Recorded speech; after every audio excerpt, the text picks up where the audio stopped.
I've spent some time moving over all my supplies and the animals into our new home in the mangrove swamp. Considering this land seemed to belong to the frogs, I thought I'd ensure they'll always have a space here. We want to cohabitate peacefully, and that means not kicking them out of their home just because I came here. Since there was already a dip in the land right outside my front door, I filled it with water to make a small pond. They aren't restricted to only the pond, but I did a basic wall for now so there's some security. It isn't much, but it is a good start, and maybe over time it'll attract some fish or axolotls. Like to get some life in here, and hopefully we can find some slime and encourage the frogs to reproduce. What do you think? Do you like the pond? I think he's maybe indifferent to it. That's okay. I'm gonna continue improving it. That's the supplies that I had right now. So I also got a little farm started over here. I'm gonna need a lot more food than this, but I had to start somewhere, so the only thing that I am missing in here is that I don't have any carrot. I have some potatoes, beetroot, and wheat. And then I have pumpkin and melon seeds in my chest still. I did go ahead and make a beehive over here as well. And as you can see, we have a little baby bee that just went back into the beehive up there. So I've been breeding them a little bit. There's 3, maybe 4, but that's still a good start. Hello. I also have sheep, chickens, and cows in here with my horse. I did not forget Doggo. Doggo's here guarding the animals. And I also did not forget the goats. The goats are interesting because they jump. So I did not put them in this pen. I have 3 goats. They will not be staying here. I think my plan for next episode is going to be to build a barn for my animals, so then the goats will have a specific spot in the barn for them.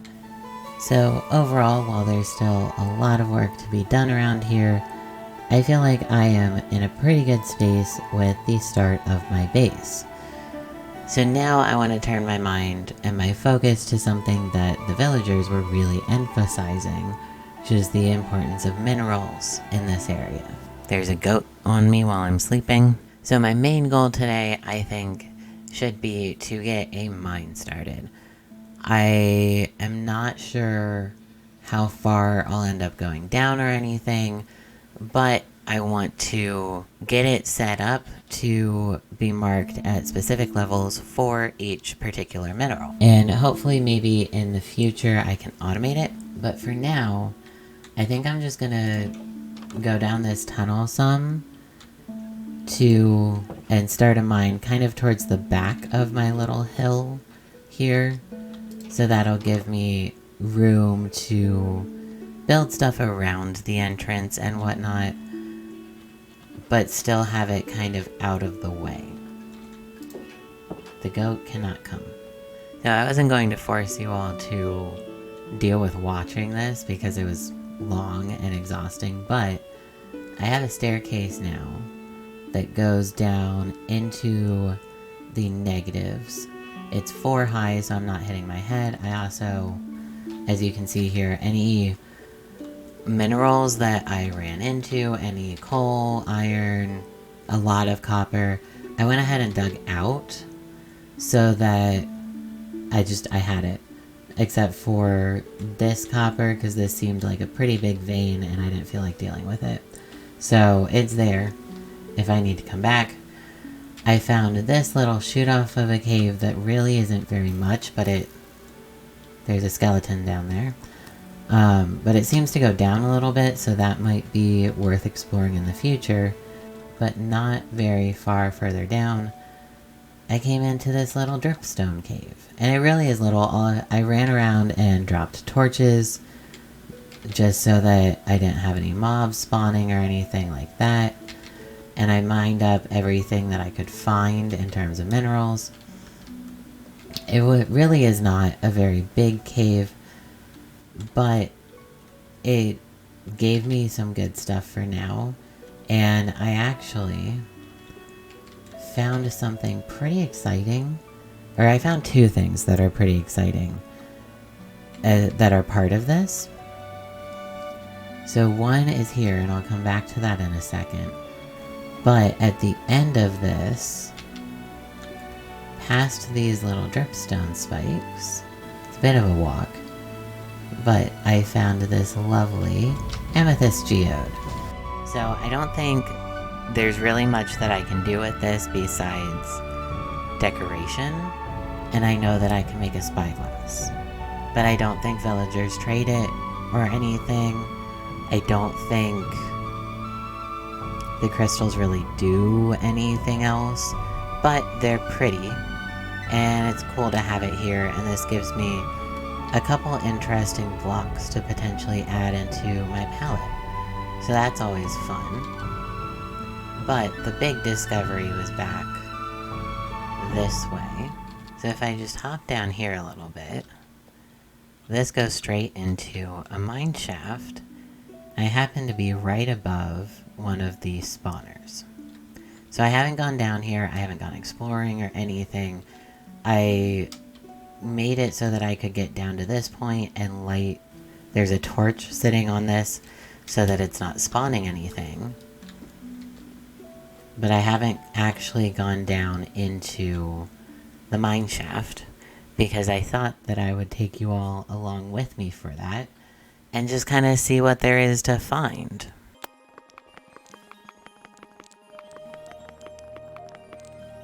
So one thing I want to do is challenge myself, and I've never made a spider spawner farm.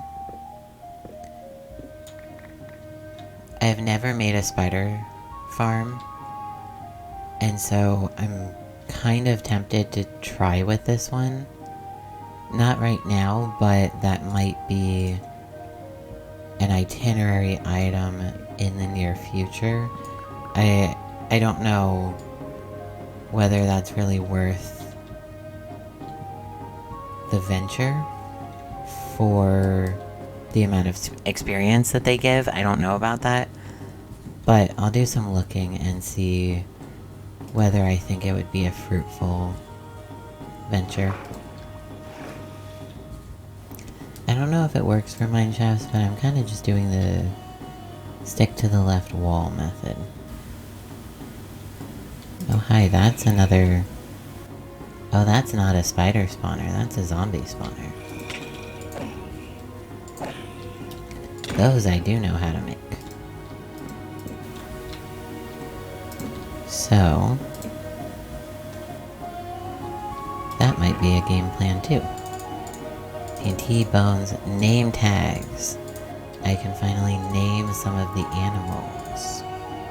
So give me suggestions. How should I use my 2 name tags? It's a diamond. I think this is my first naturally occurring diamond. Let me deal with the spiders first, and then I shall collect it. There's another diamond. I'm gonna go ahead and get this one. Oh look, I made the advancement!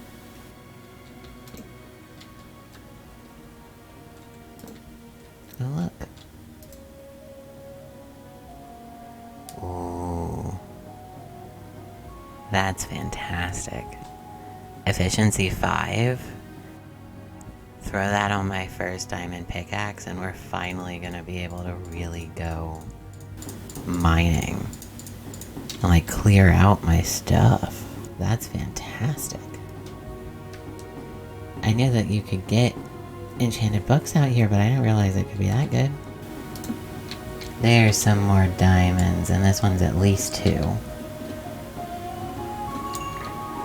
3. Perfect. So now I have 5. So I've been thinking about what to do with my first few diamonds. I feel like the obvious place to put it would be towards a pickaxe. But so I've also been thinking about the best use for this Efficiency 5 book.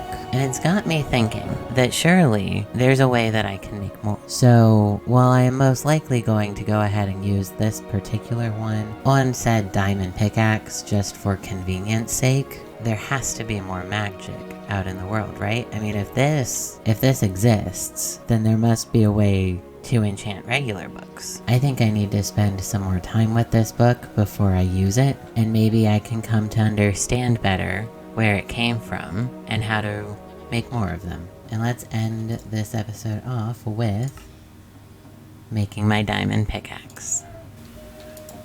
I'm gonna place the book and my pickaxe here, so I have some time to study them. And then next episode, I will share what I've learned from this book and make a home for my one-horned goat friend here so that they can stop trampling on my bed. Thank you all for watching. Like, subscribe, ring the bell, all those things you all already know about, and I will see you next time. Bye.